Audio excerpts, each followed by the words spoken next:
So the left foot comes forwards, the left leg crosses over the right. Second stage, if you've got it, we're going to get those toes behind your right shin. I'm going to take the hands out wide, the left arm comes down, right hand over the top. Give yourself a hug, get those elbows to cross. Eagle arms with your hands if you can. Lift your elbows, push the hands away from the face. Stay here, totally viable to stay here. This is challenging. And if you want the next version, we're going to take your elbows to the knee. Maybe you can touch, maybe not. If you're touching, it's actually easier. It's easier inside my body.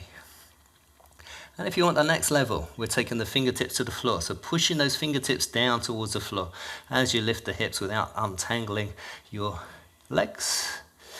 And breathing, just feel what's happening. There's no need to touch the floor. It's just the intention that's going to find the stretch in the right places.